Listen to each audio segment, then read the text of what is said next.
Access granted. What you're about to see, it's classified at the highest level of information warfare, so you need to pay very close attention. The briefing on the Convulsion protocol begins now.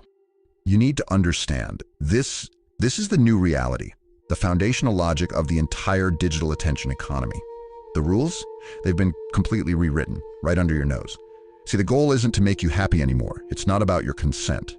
The objective now is involuntary engagement, a raw physiologic convulsion of your nervous system.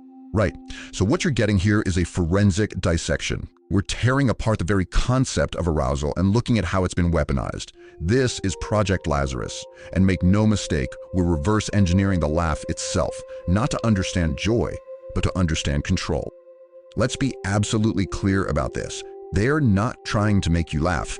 This has nothing to do with your intellect or your sense of humor. No. They're hacking your most primitive, your most preconscious defensive reflexes, just to force an involuntary physical response, just to make you luck. So, if you want to engineer the perfect hook, first you have to map the hardware it runs on, and that hardware is the human brainstem. The vulnerability isn't in the software, your beliefs, your ideas. No, it's hardwired directly into your biology, an exploit just waiting to be triggered. All right, declassify everything you think you know about the smile. Forget it all, because the biometric data, it reveals a much, much darker origin. We're talking about an ancient pre-human threat signal. It's the baring of teeth, a ritualized gesture that really says, I am threatened, I am not a threat, please do not kill me. You've seen it, right? That manic YouTuber face, the grimace of cringe content. These aren't random expressions. They're engineered to bypass your logic centers completely. They're designed to speak directly to your amygdala, your survival brain. This isn't a signal of joy. It's a threat signal that's been weaponized and repurposed for engagement. Okay, so if the smile is a fear grimace, then what in the world is laughter? Well, think of it as the sound that cancels the alarm. It's the tribe's vocal all-clear siren. It's a signal to everyone that the danger, it's past. The system can stand down. You're looking at a 3-act structure, but it's not a play, it's a neurological hack. Step 1, tension. They manufacture a violation of some kind, something that feels wrong, and it floods your body with the stress hormone, cortisol. Then, step 2, resolution. The threat, it turns out to be harmless. And finally, step 3, release. A huge flood of endorphins to signal that you're safe. Now, viral content, it weaponizes this. It maximizes the intensity, the duration of that alarm phase, pushing your system to the very edge of panic before finally giving you that relief you're desperately craving. And don't think for a second that these biological exploits are just theoretical. Oh no, they have precedence. We've seen them in the wild. We've observed them as pathologies, as literal glitches in the human system that prove just how vulnerable it is. Subject, Gelastic Seizure. This is the proof of concept. We're talking about pathological evidence that the laugh reflex can be triggered mechanically, just flicked on like a switch in a machine. A biological glitch, completely decoupled from any real emotion, from any real joy. It's just a hollow, convulsive sound echoing from an empty room. And this is the modern parallel. Think about it. That endless scroll, the constant sensory overload, it's all designed to do one thing: short-circuit the brain. The user isn't amused. No, they're experiencing a digital gelastic seizure.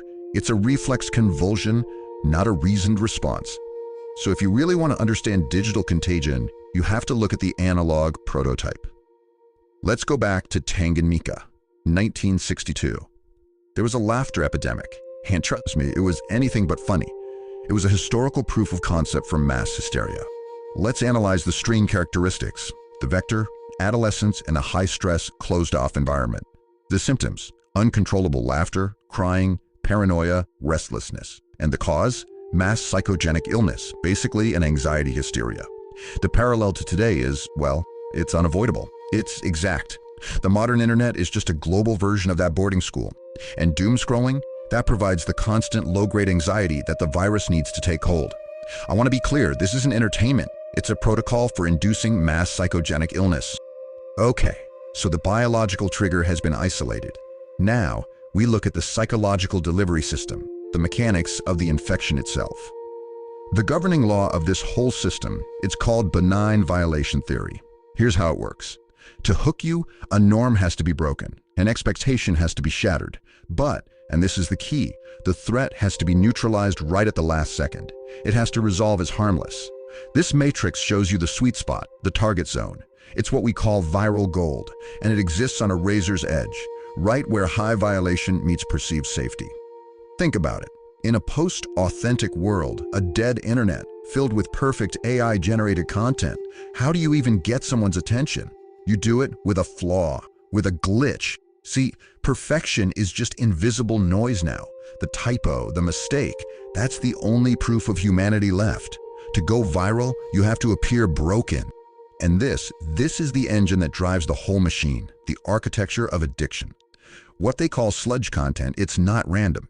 It is meticulously engineered to hijack your dopamine system. It starts with a trigger, that anticipation of something new. That leads to the action. You seek, you scroll. The reward, it's a sensory overload that actually creates anxiety. And that anxiety triggers withdrawal. So what's the only relief? To seek again, to scroll again. It's a perfect loop designed to have no end, just endless, profitable repetition. And look what's happening to language itself. Meaningful communication is being systematically replaced by post-verbal signals. Phonetic textures like Skibidi and Gyatt, these are just auditory signals that have zero meaning outside the addiction loop. This isn't communication. It's more like vocal grooming. It's just in-group signaling for a pacified digital tribe. So you take all of this intelligence, all of this data, and it all boils down to a single operational framework. This is it, the master formula for engineered contagion. And here it is, the equation of contagion. It's actually pretty simple. Virality equals emotional intensity times unpredictability, all divided by the ease of consumption. So the goal is to maximize arousal, maximize the glitch, and then eliminate every last bit of friction. Make it as easy as possible to consume. That is the source code for engineered infection. So these are the operational directives. Number 1, weaponize the false alarm. 2, embrace the glitch. 3, construct egregores. These are autonomous psychic entities born from our collective thought. 4, engineer addiction loops. But the most crucial directive is the last one. Target the brainstem, not the brain. The objective is never joy. It's just relief. Relief from a threat that was manufactured from the very beginning. Which, of course, leaves us with one final, unavoidable question. In an ecosystem of engineered convulsions, in a digital world built on these exact principles, when you laugh, is that really you? Or is it just the protocol running? The line between a genuine emotion and a programmed reflex, well, it's been completely erased. This is the final takeaway from the dossier. Remember this.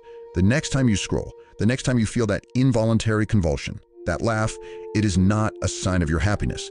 It is simply the sound of your own system rebooting after a successful hack. Brief concluded.